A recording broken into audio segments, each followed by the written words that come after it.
विद्यार्थियों का स्वागत है और एसएससी जीडी की हार्दिक शुभकामनाएं। एसएससी जीडी यूपीपी भी जैसा कि आप जानते हैं आने वाली है और भारतीय राष्ट्रीय आंदोलन का पार्ट 3 भाग हम आज अध्ययन करेंगे। पार्ट 3 माने पहला, दूसरा और तीसरा भाग ये है। इसके अंतर्गत हम देखते हैं राजा राम मोहन राय। राजा राम मोहन राय का जन्म 24 मई 1772 को पश्चिम बंगाल में हुआ था। इनके पिता का नाम था रमाकांत और इन्होंने निम्नलिखित कार्य किए। राजा राम मोहन राय को आधुनिक पुनर्जागरण का अग्रदूत कहा जाता है, भोर का तारा कहा जाता है, शाम का तारा कहा जाता है। राजा राम मोहन राय ने लगभग 22 भाषाओं का ज्ञान प्राप्त किया था। राजा राम मोहन राय फारसी, अरबी, हिंदी, अंग्रेजी, फ्रेंच, लैटिन आदि भाषाएं जानते थे। राजा राम मोहन राय ने 1815 को तोहफत उल महदीन नामक पुस्तक की रचना की जो फारसी भाषा में थी और इन्होंने 1815 को आत्मी सभा की स्थापना की तथा 1816 को वेदांत सोसाइटी की स्थापना कलकत्ता में की। राजा राम मोहन राय का मूल नाम मोहन राय था। इनको राजा की उपाधि प्रदान की गई थी। 1820 में प्रीसेंट ऑफ जीसस, 1821 में कलकत्ता में यूनिटेरियन कमेटी का गठन किया तथा इनकी 1821 में जो प्रसिद्ध पुस्तक आई थी उसका नाम था बंगाली भाषा में संवाद कौमुदी। हालांकि राजा राम मोहन राय को संवाद कौमुदी पुस्तक के लिए विशेष रूप से जाना जाता है। राजा राम मोहन राय संवाद कौमुदी पत्रिका का प्रकाशन किया। राजा राम मोहन राय ने की मृत्यु 1833 ब्रिस्टल इंग्लैंड में हो गई और वहीं पे इनको दफनाया गया। राजा राम मोहन राय के मित्र थे लॉर्ड विलियम बेंटिंक के सहयोग से सन 1829 को राजा राम मोहन राय ने भारत से सती प्रथा का अंत किया तथा 1828 को ब्रह्म सभा की स्थापना की। इसी का नाम बदल के 1830 में ब्रह्म समाज हो गया। राजा राम मोहन राय की मृत्यु के बाद द्वारिकानाथ टैगोर ने कुछ दिन ब्रह्म समाज का नेतृत्व किया तथा द्वारिकानाथ टैगोर ने 1843 से ब्रह्म समाज का आगे नेतृत्व किया। राजा राम मोहन राय ने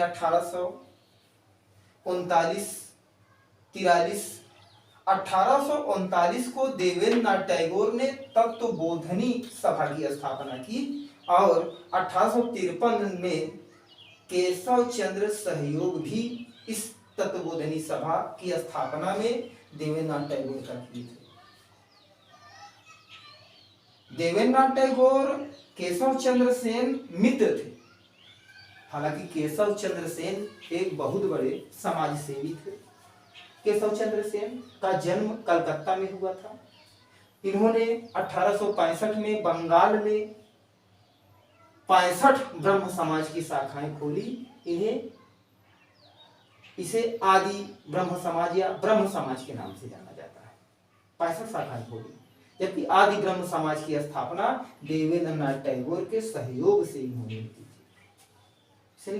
केशव चंद्र सेन आदि ब्रह्म समाज की स्थापना। केशव चंद्र सेन ने अपनी पुत्री 13 वर्षीय पुत्री का विवाह कर दिया, इसलिए लोग इनका उपहास उड़ाते हैं क्योंकि इन्होंने केशव चंद्र सेन के प्रयासों तथा ईश्वर चंद्र विद्यासागर तथा रामतन पांडुरंग के प्रयासों से ही भारत में 1856 को विधवा पुनर्विवाह अधिनियम पारित किया गया था। इसमें लड़कियों की तथा लड़कों की निश्चित आयु निर्धारित की गई थी। लड़कियों की आयु 14 वर्ष तथा लड़कों की आयु 18 वर्ष निर्धारित की गई थी। यही आगे चल के रियो मैरिज एक्ट 1872 में बना। केशव चंद्र सेन आदि ब्रह्म समाज की स्थापना की। देवेंद्रनाथ टैगोर के सहयोग से, तथा इन्होंने स्त्री मुक्ति, मद्य निषेध आदि का विरोध किया। जबकि 1856 में विधवा पुनर्विवाह अधिनियम लाया गया। 1872 में ब्रह्म मैरिज एक्ट लाया गया। वेद समाज की स्थापना 1864 को मद्रास में के श्री नायडू ने की थी। ऐसे दक्षिण भारत का ब्रह्म समाज कहा जाता है। और वेद समाज ब्रह्म समाज की पुस्तक का तेलुगु और तमिल भाषा में अनुवाद किया था केशव चंद्र के सहयोग से। जैसा कि अभी हम फिर से बता रहे हैं आपको, केशव चंद्र सेन एक बहुत बड़े समाजसेवी थे, जिनकी एकमात्र गलती उन्होंने अपनी अल्प बाल्यावस्था माने 12 साल की पुत्री का विवाह बिहार के राजा से कर दिया, जिसकी उम्र लगभग 50 से अधिक थी। बाल शास्त्री ने 1837 को बंबई में बंबई दर्पण नामक पत्रिका का प्रकाशन किया तथा 1840 में दिग्दर्शन नामक पत्रिका का प्रकाशन किया बाल शास्त्री। धर्म सभा की स्थापना 1830 में की गई थी। और धर्म सभा की जिन्होंने स्थापना की थी वो सती प्रथा के पक्षधर थे। अभी नाम याद आता है तो बताते हैं। 1840 में दिग्दर्शन पत्रिका का प्रकाशन किया गया। 1849 और 50 में आत्माराम पांडुरंग के सहयोग से, बालकृष्ण जयकर के सहयोग से और परमहंस मंडली की स्थापना की गई 1849 और 50 में। जबकि 1860 में इसे समाप्त कर दिया गया रामहंस परम मंडली को। 1857 को प्रार्थना समाज की स्थापना बंबई में आत्माराम पांडुरंग ने की गोविंद रानाडे और केशव चंद्र सेन के सहयोग से। आगे 1875 में स्वामी दयानंद सरस्वती ने प्रार्थना समाज की स्थापना की, माने आर्य समाज की स्थापना की। जबकि प्रार्थना समाज की स्थापना की थी 1867 में और आर्य समाज की स्थापना हुई थी 1875 को। किसने किया था?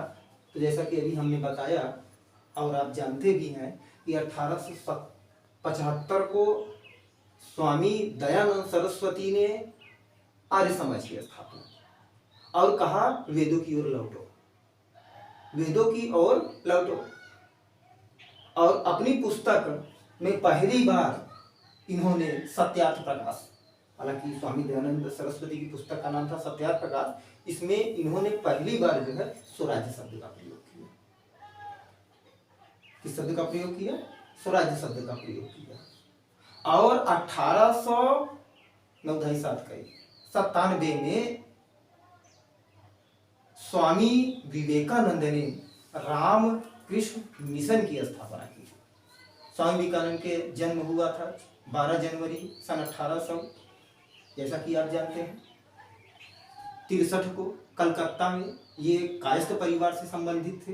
इनके बचपन का नाम नरेंद्र दत्त था। इन्होंने निम्न गुरुओं से मुलाकात की और अपने गुरु के कहने पर ही इन्होंने अपना नाम बदलकर नरेंद्र दत्त से स्वामी विवेकानंद ने कर लिया था। इनकी मृत्यु मात्र 39 वर्ष की अवस्था में 1902 में हो गई, क्योंकि इन्होंने अपने ज्ञानेंद्रियों पर नियंत्रण प्राप्त कर लिया था स्वामी विवेकानंद। और स्वामी विवेकानंद के जन्म दिवस पर ही भारत में युवा दिवस मनाया जाता है 12 जनवरी को। और चैनल को लाइक कीजिए, सब्सक्राइब कीजिए, पढ़ते